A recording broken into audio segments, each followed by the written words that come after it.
Hello student, केम छो? मजामा? साईराम। હવે વિદ્યુત વિભાજનની થિયરી આપણે પૂરી કરી કે વિદ્યુત વિભાજનથી કઈ નિપજો પ્રાપ્ત થાય છે એ અંગેની ચર્ચા કરી. હવે આપણે એના આધારિત દાખલા જોશું. વિદ્યુત વિભાજન આધારિત દાખલાઓ. તો વિદ્યુત વિભાજન આધારિત દાખલાઓમાં સૂત્ર આટલા જ આવશે. પસાર કરેલો વિદ્યુત જથ્થો Q બરાબર I ગુણ્યા T એમ્પિયર ઇન્ટુ સેકન્ડ, અથવા ડાયરેક્ટ નિપજ શોધવી હોય W બરાબર I ગુણ્યા T ગુણ્યા તુલ્ય ભાર છેદમાં 96,500 96,487 જે આપ્યું હોય. બરોબર, આપણે ટેક્સ્ટ બુકની અંદર 96,487 જ લીધું છે, પણ ઘણામાં 96,500 લીધું હોય છે, એટલે બહુ મૂંઝાવાનું નહીં. બોર્ડમાં પૂછાય તો આપણે 96,487 વડે જ ગુણશું, કારણ કે ટેક્સ્ટ બુકમાં એ આપ્યું છે. અને ફેરાડેનો બીજો નિયમ, બે તત્વોના દળનો ગુણોત્તર તેના તુલ્ય ભારના ગુણોત્તર જેટલો હોય છે. અને દળ શોધવા માટે મોલ ગુણ્યા પરમાણુ ભાર. તો આ દાખલાની અંદર આટલા સૂત્ર આવશે. બીજું અગત્યનું એ છે કે એમાં પ્રક્રિયા સમીકરણ છે એ ખાસ તમને આવડવા જોઈએ.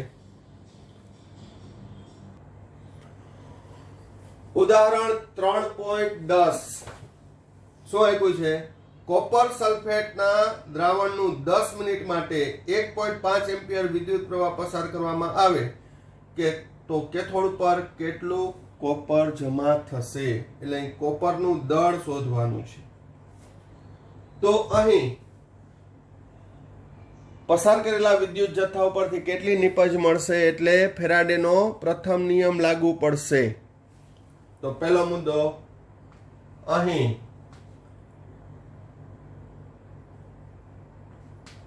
વિદ્યુત પ્રવાહ I 1.5 એમ્પિયર, T 10 મિનિટ. તો 10 મિનિટ છે એનું સેકન્ડમાં રૂપાંતર કરું તો 10 ગુણ્યા 60 સેકન્ડ.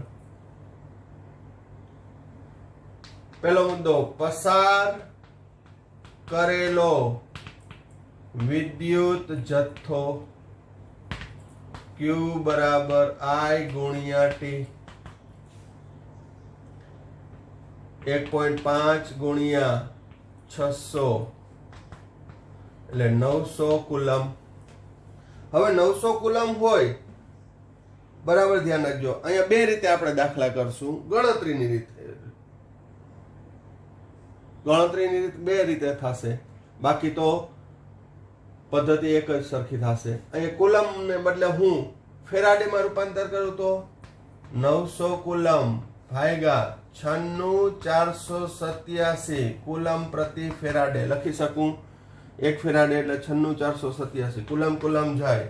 હવે એનું સાદરૂપ આપશો તો Q નું મૂલ્ય આવશે 0.009327 ફેરાડે. પછી એમાં અંક સંખ્યા વધુ લખવાની, 0.009327.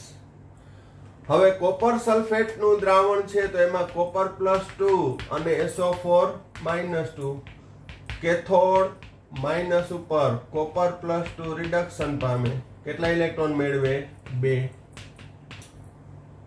2 mall electron 1 mall copper. 2 mall electron એટલે 2 ફેરાડે એ 1 મોલ. તો પસાર કરેલો વિદ્યુત જથ્થો કેટલા ફેરાડે છે? 0.009327. તો 0.009327 એ કેટલા મોલ? એટલે મને કોપરના મોલ મળશે 0.09327 ગુણ્યા 1 મોલ કોપર ભાગ્યા 2 ફેરાડે. તો સાદરૂપ આપશો તો જવાબ આવશે 0.0046,635 મોલ. કોપરનું દળ બરાબર મોલ ગુણ્યા પરમાણુ ભાર 0.0046 635 ગુણ્યા 63.5 તો એનું વજન આવશે 0.29 ગ્રામ કોપર.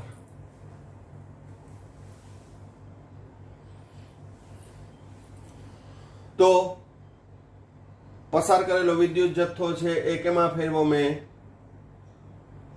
ફેરાડેમાં. તો એટલો જવાબ આવ્યો.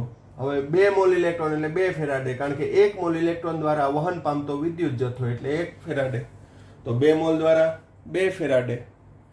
તો 2 ફેરાડે વિદ્યુત જથ્થો પસાર કરું તો 1 મોલ કોપર મળે. તો આટલા ફેરાડે વિદ્યુત જથ્થો કેટલો? 0.009327 ફેરાડે કેટલા? એટલે મોલ મળે. મોલ ઉપરથી એનું દળ મળે. આ બોર્ડમાં 2 માર્કનો દાખલો પૂછે તો આટલા સ્ટેપ કરવા પડે. એટલે અહીં ફેરાડેમાં અહીંથી જ તમે ભાગાકાર કરી નાખો IT બાય 96487 તો આ જ જવાબ આવશે. હવે ધારો કે કુલમમાં રાખીએ તો શું ફેર પડે? કુલમમાં તો કાંઈ ફેર નહીં પડે. 900 કુલમ તો અહીંયા 2 ગુણ્યા 96487 કુલમ એ 1 મોલ. હજી ડાયરેક્ટ વજન જોતું હોય તો મળી જાય. 2 ગુણ્યા 96487 કુલમ એ 1 મોલ એટલે કેટલું ગ્રામમાં વજન? તેના પરમાણુ ભાર જેટલું 63.5 ગ્રામ. તો 900 કુલમ એ કેટલું? તો 900 કુલમ ગુણ્યા 63.5 ભાગ્યા 2 ગુણ્યા 96487 કુલમ. તો એ જવાબ કેટલો આવશે? 0.29613 ગ્રામ કોપર. અને આપણે જે સૂત્ર આપ્યું હતું I ગુણ્યા T ગુણ્યા પરમાણુ ભાર છેદમાં 96487 ગુણ્યા n. n એટલે ધાતુ આયનની સંયોજકતા. તો એ મૂલ્ય મૂકશો તો પણ જવાબ આ જ આવશે. પણ આ MCQ માં રીત વાપરવાની. આ ક્યારે કરવાની? MCQ માં હોય ત્યારે. Q I ગુણ્યા T ગુણ્યા પરમાણુ ભાર છેદમાં n એટલે એનો તુલ્ય ભાર થયો. n એટલે એની સંયોજકતા અથવા વિનિમય પામતા ઇલેક્ટ્રોનની સંખ્યા. બરોબર. આમાં મૂલ્ય મૂકશો બધા 1.5 પછી t સેકન્ડમાં જ લેવાનું. ઉતાવળ નહીં કરવાની 10 મૂકીને, કારણ કે એમ્પિયર ઇન્ટુ સેકન્ડ એટલે કુલમમાં આવે. તો કહેવાનો મતલબ જો તમને આના સૂત્ર આવડતા હોય તો આ જ રીતના દાખલાઓ છે. હજી આપણે આગળ દાખલા જોઈએ જ છીએ, પણ કહેવાનો મતલબ એક જ પ્રકારના આવશે. પસાર કરેલા વિદ્યુત જથ્થા ઉપરથી સમીકરણ માંડી ત્રિરાશી કરી મોલ શોધી લ્યો અને તેનું દળ શોધી લ્યો.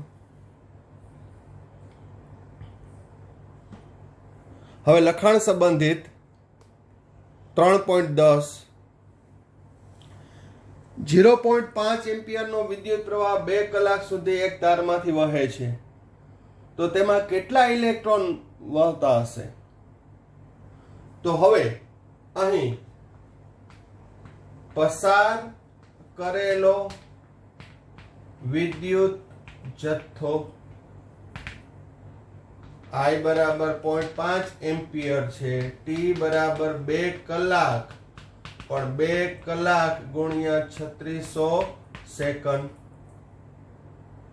તો Q બરાબર I ગુણ્યા T 0.5 એમ્પિયર ગુણ્યા 3600 2 ગુણ્યા 3600 સેકન્ડ એટલે 3600 કુલમ. એમ્પિયર ઇન્ટુ સેકન્ડ એટલે કુલમ આવશે. પસાર કરેલો વિદ્યુત જથ્થો Q કુલમ કેટલું? 3600. હવે જોજો 1 મોલ ઇલેક્ટ્રોન બરાબર 6.022 ગુણ્યા 1023 ઘાત ઇલેક્ટ્રોન બરાબર 96487 કુલમ. જો 96487 કુલમ વિદ્યુત જથ્થો પસાર થાય તો 6.022 ગુણ્યા 10 ની 23 ઘાત ઇલેક્ટ્રોન વહે. કેટલા ઇલેક્ટ્રોન વહે? 96487 કુલંબે 6.022 ગુણ્યા 10 ની 23 ઘાત ઇલેક્ટ્રોન વહે. તો આપણે કેટલો પસાર કર્યો? 3600 કુલંબ પસાર કરવામાં આવે તો કેટલા ઇલેક્ટ્રોન વહે? 3600 ગુણ્યા 6.022 ગુણ્યા 10 ની 23 ઘાત ભાગ્યા 96487. તો સાદરૂપ આપતા જવાબ આવશે 2.25 ગુણ્યા 10 ની 22 ઘાત ઇલેક્ટ્રોન વહે છે. કેટલા ઇલેક્ટ્રોન વહી ગયા હશે? 2.25 ગુણ્યા 10 ની 22 ઘાત ઇલેક્ટ્રોન. તો ખ્યાલ આવ્યો? થિયરી કમ્પ્લીટ હોય તો તમે આ દાખલો ગણી શકો. લખાણ સંબંધિત છે. નેક્સ્ટ દાખલો જોઈએ. હવે એમસીક્યુ ટાઈપનો દાખલો છે, લખાણ સંબંધિત 3.12. ડાયક્રોમેટ વત્તા 14H પ્લસ વત્તા 6 mall electron gives to Cr plus 3 plus 7 H2O માં 1 મોલ ડાયક્રોમેટનું રિડક્શન કરવા કેટલો વિદ્યુત જથ્થો જરૂરી છે? તો અહીં 1 મોલ ડાયક્રોમેટ 14H પ્લસ વત્તા 6 ઇલેક્ટ્રોન, તો 6 મોલ ઇલેક્ટ્રોન એટલે 6 ફેરાડે. 6 ફેરાડે એટલે 6 ગુણ્યા 96487 કુલમ. તો જવાબ આવશે 57900 કુલમ. 57,9000 એટલે 5,79,000 કુલમ. ફેરાડેમાં 6 ફેરાડે જોઈએ અને કુલમમાં 5,79,000 કુલમ વિદ્યુત જથ્થો જરૂરી બને છે. હવે એક એક્સ્ટ્રા એમસીક્યુ ટાઈપનો દાખલો જોઈએ. 1 મોલ Sn+2 દ્વારા કેટલા મોલ ડાયક્રોમેટ રિડક્શન પામશે? તો અહીં Cr2O7-2 વત્તા Sn+2 સિમ્પલ રેડોક્સ પ્રક્રિયા છે. અહીં ડાયક્રોમેટનું Cr+3 માં રિડક્શન અને આ સ્ટેનસ કહેવાય, એનું સ્ટેનિકમાં ઓક્સિડેશન થાય. ક્રોમિયમ અહીંયા 2 છે એટલે મારે અહીં 2 કરવા પડે. રેડોક્સ પ્રક્રિયાનો સંદર્ભ જોઈએ. આનો કુલ ઓક્સિડેશન આંક +12 થાય, એમાંથી +6, અહીંયા +2 માંથી +4, 6 નો ઘટાડો 2 નો વધારો, તો 2 વાળાને કેટલા વડે ગુણું? 3 વડે. મારે ઓક્સિડેશન આંક જ સમાન કરવાનો, બાકીનો ઓક્સિજન અત્યારે સંતુલન કરવાની જરૂર નથી. તો હવે જો ઓક્સિડેશન આંકમાં થતો ફેરફાર +6 માંથી +12, 6 નો ઘટાડો 6 નો વધારો. તો હવે 1 મોલ ડાયક્રોમેટ દ્વારા 3 મોલ Sn+2 ઓક્સિડેશન પામે. પણ પ્રશ્ન શું પૂછ્યો છે? 1 મોલ Sn+2 દ્વારા કેટલા મોલ ડાયક્રોમેટ રિડક્શન પામે? તો અહીં ત્રિરાશિ શું આવશે? 3 મોલ Sn+2 દ્વારા 1 મોલ ડાયક્રોમેટ રિડક્શન પામે. તો 1 મોલ Sn+2 દ્વારા કેટલા પામે? આ તો આપણે ત્રિરાશિ માંડી, બાકી તરત જ ખબર પડી જાય કેટલું? 1/3 મોલ ડાયક્રોમેટ રિડક્શન પામશે. ખ્યાલ આવે છે? તો આ કોમ્પિટિટિવ એક્ઝામ લેવલનો એમસીક્યુ છે, જે રેડોક્સ પ્રક્રિયાનો સંદર્ભ ખ્યાલ હોય તો તમે કરી શકો. પછી એની અંદરથી ગમે એ પૂછાય, 1/3 મોલ ડાયક્રોમેટ રિડક્શન પામશે, તો એના માટે વિદ્યુત જથ્થો કેટલો જરૂરી છે? તો 1/3, તો 6 ના 1/3 એટલે 2 ફેરાડે. ખ્યાલ આવી ગયો? તો કોઈ પણ રીતે પૂછે આપને ખ્યાલ આવવો જોઈએ. સ્વાધ્યાયનો 3.15 અહીં સ્વાધ્યાયનો 3.11 જે વિયોજન અંશ આધારિત છે એ હોમવર્કમાં કરી નાખજો, કારણ કે એની રીત આગળ કરાવી દીધી પણ એ તમને હોમવર્કમાં આપતા ભૂલી ગયો તો પણ એ પણ કરી નાખજો. 3.15 નિકલ નાઇટ્રેટના દ્રાવણમાં 5 એમ્પિયર વિદ્યુત પ્રવાહ 20 મિનિટ માટે પસાર કરવામાં આવે તો કેટલા ગ્રામ નિકલ મળશે? તો અહીં પસાર કરેલો વિદ્યુત જથ્થો Q બરાબર I ગુણ્યા T, 5 એમ્પિયર ગુણ્યા 20 મિનિટ ગુણ્યા 60 સેકન્ડ, તો જવાબ આવશે 30 ને 6000 કુલમ. પસાર કરેલો વિદ્યુત જથ્થો 6000 કુલમ. હવે પ્રક્રિયાનું સમીકરણ નિકલ +2 છે એ ખબર પડી જવી જોઈએ. તો નિકલ +2 કેના ઉપર રિડક્શન પામે? તો કે કેથોડ ઉપર. નિકલ +2 વત્તા 2 ઇલેક્ટ્રોન gives નિકલ. હવે મોલ શોધવા હોય કે ડાયરેક્ટ વજન શોધવું હોય કોઈ પણ રીતે કરી શકો, પણ અગત્યનું સમીકરણ આ છે: 2 મોલ ઇલેક્ટ્રોને 1 મોલ નિકલ, 2 ફેરાડેએ 1 મોલ, 2 ગુણ્યા 96,487 કુલંબે 1 મોલ. 1 મોલ એટલે એનું પરમાણુ ભાર જેટલું વજન 58.7 ગ્રામ. નિકલનો પરમાણુ ભાર આપી દીધો હોય 58.7 ગ્રામ. તો 2 ગુણ્યા 96,487 કુલંબે 58.7, તો આપણે કેટલો પસાર કર્યો? 600 કુલંબે કેટલો? સોરી 6000.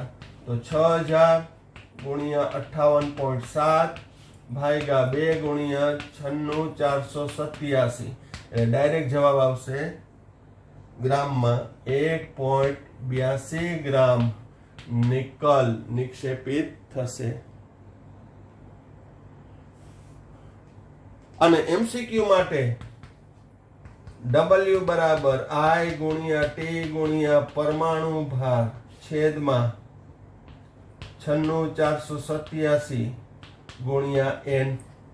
N એટલે તેની સંયોજકતા અથવા વિનિમય પામતા ઇલેક્ટ્રોનની સંખ્યા.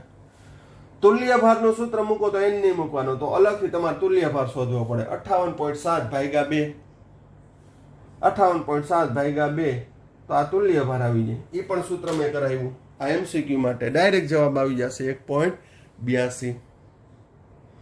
ખ્યાલ આવે છે? Okay, very good. સ્વાધ્યાયનો 3.16 3 વિદ્યુત વિભાજન કોષ ABC જે અનુક્રમે ZnSO4, AgNO3 અને CuSO4 નું દ્રાવણ ધરાવે છે. તેમાં કોષ B એટલે કે AgNO3 ના દ્રાવણમાં 1.45 ગ્રામ સિલ્વર કેથોડ ઉપર જમા થાય. અંડરલાઈન કરજો, અગત્યનો પોઈન્ટ છે. 1.45 ગ્રામ સિલ્વર કેથોડ ઉપર જમા થાય ત્યાં સુધી 1.5 એમ્પિયરનો સ્થિર વિદ્યુત પ્રવાહ કેટલો સમય પસાર કરવો પડે? અહીં નિક્ષેપિત થતા કોપર અને ઝિંકનું દળ શોધો. તો અહીં બે જવાબ આપ્યા છે. અહીં A, B અને C કયા દ્રાવણો ભરેલા છે? ZnSO4, AgNO3 અને CuSO4. એમાંથી B માં સિલ્વર કેટલું મળે છે? 1.45 ગ્રામ. એટલે એકનું આપણે દળ જાણીએ છીએ. હવે અહીંયા બે જવાબ આપ્યા છે, માગ્યા છે. ક્યાં? એક તો 1.5 એમ્પિયર વિદ્યુત પ્રવાહ કેટલો સમય પસાર કરવો પડે 1.45 ગ્રામ સિલ્વર મેળવવા માટે, અને બીજું કોપર અને ઝિંક કેટલું નિક્ષેપિત થશે. તો રકમ વ્યવસ્થિત એકવાર ફરી પાછું કાળજીપૂર્વક વાંચી જાવી અને પછી જોવાનું. તો હવે અત્યાર સુધીના જે દાખલા ગણાવ્યા એમાં શું હતું કે પસાર કરેલા વિદ્યુત જથ્થા ઉપરથી આપણે નિપજ શોધતા હતા. હવે ઊંધું, નિપજ ઉપરથી આપણે પસાર કરેલો વિદ્યુત જથ્થો શોધવાનો છે. કારણ શું? તો કે Q બરાબર I ગુણ્યા T. એમાં I આપી દીધો છે કેટલો? 1.5 એમ્પિયર. કેટલો આપ્યો છે? 1.5. ટી શોધવાનો છે. તો ક્યુ પસાર કરેલો વિદ્યુત જથ્થો ક્યાં? તો બરાબર અહીં ધ્યાન રાખજો કઈ રીતે શોધવાનું. તો અહીં પહેલો મુદ્દો AgNO3 ના દ્રાવણમાંથી Ag+1 અને NO3 -1. તો કેથોડ ઉપર Ag+1 રિડક્શન પામી Ag આપે છે. તો 1 મોલ Ag ઉત્પન્ન કરવા માટે 1 મોલ ઇલેક્ટ્રોન જોઈએ. 1 મોલ Ag ઉત્પન્ન કરવા માટે 1 મોલ ઇલેક્ટ્રોન જોઈએ. 1 મોલ એટલે 108 ગ્રામ સિલ્વર મેળવવા માટે 1 ફેરાડે જોઈએ. 108 ગ્રામ સિલ્વર મેળવવા માટે 96487 કુલમ જોઈએ. તો ત્રિરાશિ આવી. શું 108 ગ્રામ ચાંદી મેળવવા પસાર કરવો પડતો વિદ્યુત જથ્થો 96487 કુલમ. કેટલો? 108 ગ્રામ સિલ્વર મેળવવા માટે જરૂરી વિદ્યુત જથ્થો 96487 કુલમ. તો 1.45 ગ્રામ સિલ્વર એ કેટલો? તો એનો સાદરૂપ આપશો એટલે પસાર કરેલો વિદ્યુત જથ્થો મળશે તમને 1295.42 કુલમ. હવે Q બરાબર 1295.42 કુલમ એટલે એમ્પિયર ઇન્ટુ સેકન્ડ લખી શકું. I 1.5 ampere. તો T શોધવાનું છે. તો Q બરાબર I ગુણ્યા T. T બરાબર Q by I. Q 1295.42 ampere into second. 1.5 ampere. Ampere જાય એટલે પેલો જવાબ આવશે સેકન્ડમાં. ભાગાકાર કરશો તો આવશે 863.61 સેકન્ડ. 863.61 સેકન્ડ. મિનિટમાં કન્વર્ટ કરશો તો ભાગ્યા 60. 60 વડે ભાગો એટલે મિનિટમાં આવશે 14.39 મિનિટ. અને કલાકમાં કન્વર્ટ કરશો તો વળી 60 વડે ભાગવાનું મિનિટને એટલે 0.24 કલાક. 0.24 કલાક. તો પેલો જવાબ આવી ગયો. શું કે 1.45 ગ્રામ સિલ્વર મેળવવા માટે 1.5 એમ્પિયરનો વિદ્યુત પ્રવાહ મારે 863.61 સેકન્ડ અથવા 14.39 મિનિટ અથવા 0.24 કલાક પસાર કરવો પડે. તો પેલો જવાબ મળી ગયો. હવે બીજો જવાબ શું માંગ્યો છે? કોપર અને ઝિંક કેટલા ગ્રામ નિક્ષેપિત થશે? તો એ જોઈએ. હવે એબીસી છે એ શ્રેણી જોડાણ છે એટલે ફેરાડેનો બીજો નિયમ લાગુ પડશે. તો એ પહેલા આપણે દરેકના તુલ્ય ભાર શોધી લઈએ. ઝિંકનો તુલ્ય ભાર બરાબર એનો પરમાણુ ભાર 65 ભાગ્યા 2 એટલે 32.5. કોપરનો તુલ્ય ભાર 63.5 ભાગ્યા 2 એટલે 31.75.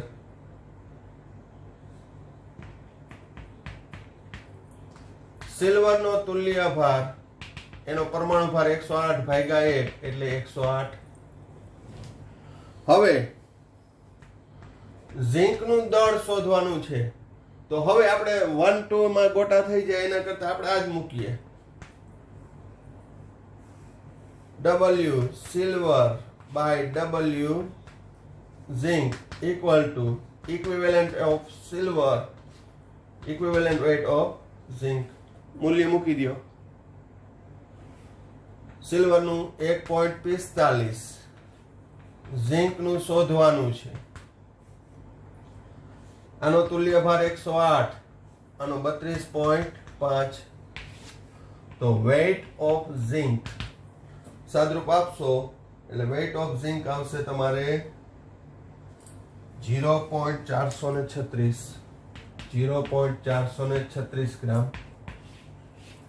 હવે તેવી જ રીતે કોપરનું દળ શોધવા માટે વેઇટ ઓફ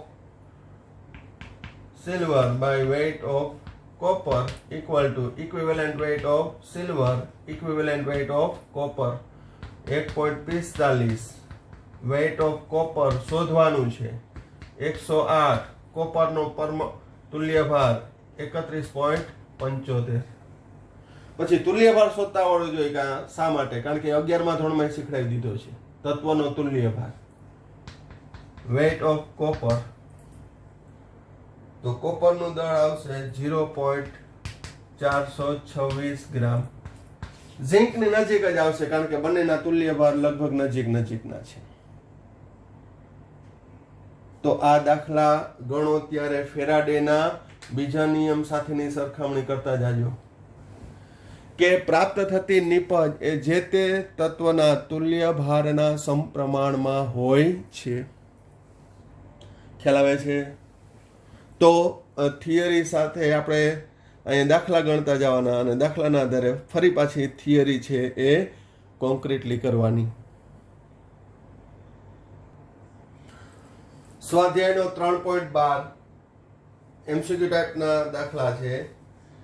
1 મોલ Al+3 માંથી એલ્યુમિનિયમમાં રૂપાંતર કરવા માટે જરૂરી વિદ્યુત ભાર કેટલો? તો Al+3 માંથી એલ્યુમિનિયમમાં રૂપાંતર કરવું છે તો કેટલા ઇલેક્ટ્રોન મેળવશે? 3 ઇલેક્ટ્રોન. 3 મોલ 3 ફેરાડે 3 ગુણ્યા 96 487 કુલમ. એવી રીતે બીજો દાખલો પૂછ્યો છે 1 મોલ કોપર +2 માંથી કોપર. તો અહીંયા કોપર +2 2 ઇલેક્ટ્રોન 2 મોલ 2 ફેરાડે 2 ગુણ્યા 96 500 કુલમ 96 487 કુલમ.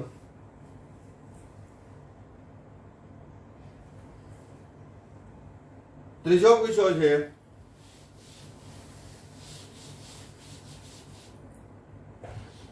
1 મોલ MnO4 -1 માંથી Mn+2.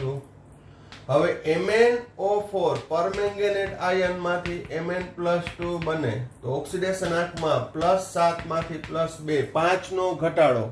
રેડોક્સમાં ભણી ગયા છીએ, બહુ સિમ્પલ છે. આનો ઓક્સિડેશન આંક +7 પછી ગણતા આવડવો જોઈએ. 7 માંથી 2 થાય એટલે કેટલા ઇલેક્ટ્રોન મેળવવા હોય?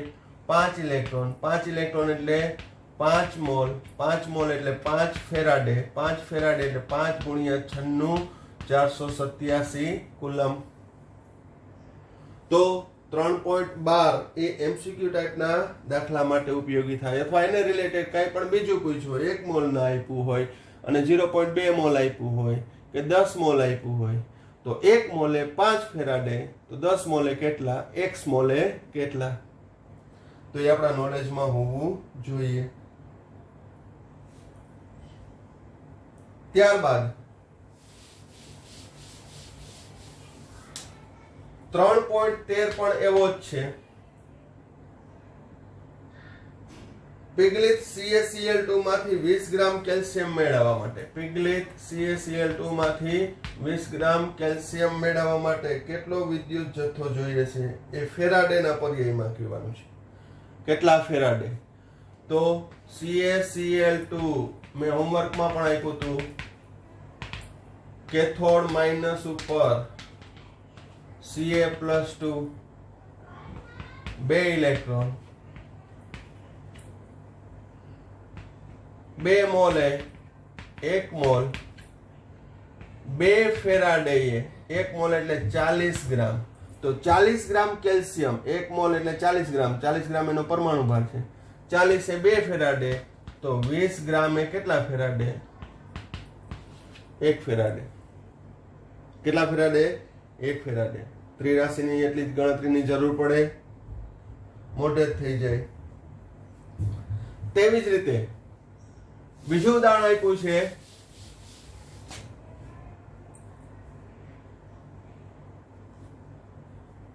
પિગલિત 1 મોલ Al2O3 માંથી 40 ગ્રામ એલ્યુમિનિયમ મેળવવા. તો અહીં Al2O3 માંથી એલ્યુમિનિયમ અહીં કેટલા છે 2. એલ્યુમિનિયમ નો ઓક્સિડેશનાંક +3, 2 નો +6, +6 માંથી 0,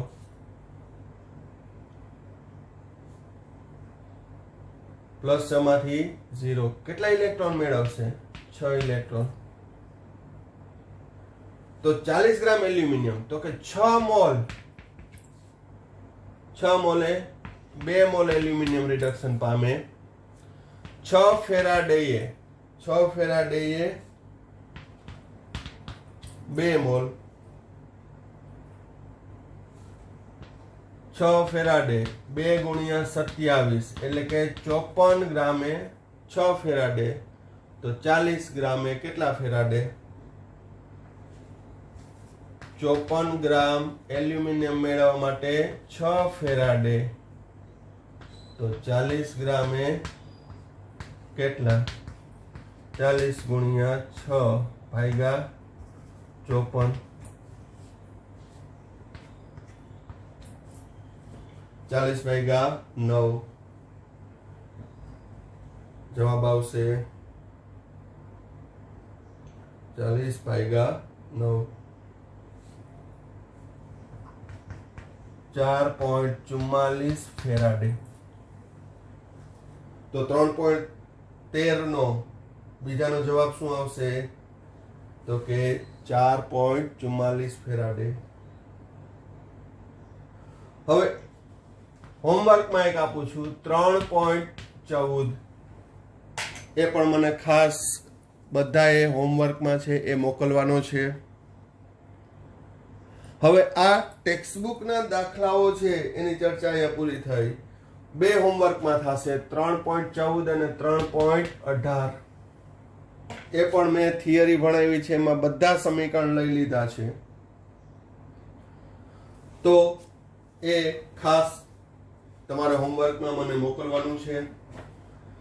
હવે આ વિદ્યુત વિભાજન આધારિત બીજા એક્સ્ટ્રા દાખલા ઘણા બધા આવી શકે, પણ અત્યારે આપણે ટેક્સ્ટબુકની અંદર છે જેટલા દાખલા હતા એ પૂરા કર્યા. બીજા આને રિલેટેડ ટ્વિસ્ટેડ પ્રકારના ઘણા પૂછાય છે જે નેક્સ્ટ લેક્ચરની અંદર હું કરાવીશ. અત્યારે આપણે ટેક્સ્ટબુકના દાખલા પૂરા કરીએ અને હવે છેલ્લો પોઈન્ટ સમજાવી દઉં કે વિદ્યુત વિભાજનની અગત્યતા શું.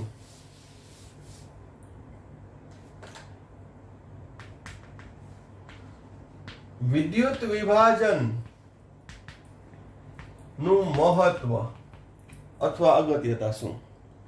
તો કે વિદ્યુત વિભાજન દ્વારા જે સક્રિય ધાતુ સરળતાથી રિડક્શન નથી થઈ શકતું, જેવી કે sodium, potassium, magnesium, calcium, aluminium, એ ધાતુનું રિડક્શન કરીને મેળવી શકાય છે, વિદ્યુત વિભાજીય રિડક્શન. પછી NaOH, KOH જેવા પદાર્થોના ઉત્પાદનમાં કોપર, સિલ્વર, ગોલ્ડ, ઝિંક ધાતુના શુદ્ધિકરણમાં, જ્યારે ધાતુ પર ઢોળ અથવા પ્લેટિંગ, ઇલેક્ટ્રોપ્લેટિંગ શબ્દ સાંભળેલો જ હશે, ધાતુ પર ઢોળ ચડાવવા માટે. જે ધાતુ પર ઢોળ ચડાવવું છે તે કેથોડ તરીકે લેવાનો, અને જે ધાતુનો ઢોળ ચડાવવો છે એને એનોડ તરીકે લેવાનો. એને કેના તરીકે લેવાનો? એનોડ તરીકે. ધારો કે મારે તાંબા ઉપર છે એ ગોલ્ડ પ્લેટિંગ કરવું છે, તો તાંબુ છે એને કેથોડ લેવાનું અને ગોલ્ડને એનોડ તરીકે લેવાનું. એટલે એનોડનો ગોલ્ડ કેથોડ કોપર ઉપર જમા થશે, એટલે કોપરની પ્લેટ છે એ ગોલ્ડન થઈ જશે, સોનાની થઈ જશે. તો એને ગોલ્ડ પ્લેટેડ કહેવાય. એને કેવું કહેવાય? ગોલ્ડ પ્લેટેડ અથવા ઇલેક્ટ્રોપ્લેટિંગ. ખ્યાલ આવી ગયો? તો આ રીતે વિદ્યુત વિભાજન છે એનું મહત્વ અથવા તો અગત્યતા. તો આ ટોપિકની અંદર અહીંયા સુધી રાખીએ છીએ. હવે આપણો આ ચેપ્ટરનો 3જો અધ્યાય વિદ્યુત વિભાજન પણ અહીંયા પૂરો કરીએ છીએ. ટેક્સ્ટ બુક સહિતનું એક્સ્ટ્રા દાખલા છે એ ચેપ્ટરના અંતે હું ગણાવીશ પાછા. મિક્સ દાખલા બધા ઓવરઓલ આખા ચેપ્ટરના આવતા હોય, સાથે સાથે MCQ ક્યાં પૂછાયેલા છે એની અંદર નીટ અને JEE ટોપિક કરાવીશ ત્યારે આમાં એક્સ્ટ્રા દાખલા પણ હું ગણાવીશ. પણ વિદ્યુત વિભાજન આ ચેપ્ટરનો 3જો અધ્યાય અહીંયા પૂરો થાય છે, એ પણ કમ્પ્લીટ કરી લેજો. હવે ચોથું ઔદ્યોગિક બેટરી અને ધાતુનું ક્ષારણ એ ટોપિકની ચર્ચા બાકી રહી. તો સાથે સાથે છે એ તમે કરતા જાજો. અહીંયા સુધી રાખીએ છીએ. Thank you. Saira. Here we have iron key. If we coat it with other metal like copper, nickel, etc. that doesn't get rust, we can use the key for a long time. To get copper plating, we need a small piece of copper, electrolyte, which is a copper compound, like copper sulfate. It is very easily available. 5-volt cell or 9-volt is enough to supply required electricity. First we make copper sulfate solution. Now we connect the key to negative side of the battery using a wire. Then we put the key in the solution. Now we connect the copper piece to the positive side of the battery. You may add a switch to start and stop electricity flow. Now let's see how electroplating works. When electricity passes through the copper sulfate solution, copper sulfate molecules break down into copper and sulfate ion. Now copper ion, which is Cu++, gets attracted to the negative electrode. Here the negative electrode is the key. Then copper ions receive electrons from there and it turns into neutral copper atoms. Thus copper is deposited on key. When copper is deposited on the key, copper plate supplies copper ion to the solution, and that's why copper plate starts eroding. Now this way we can get nickel plating too. To get nickel plating on a key, we use piece of nickel instead of piece of copper as positive electrode, and we use a nickel compound as electrolyte like nickel chloride or nickel sulfate. These are very easily available. Electroplating is very useful. Iron is very cheap, however iron tends to corrode and rust. So we can make things with iron to make it strong and then put a coating of nickel, zinc, chromium or tin to make it more durable, and all thanks to electrolysis and William Nicholson.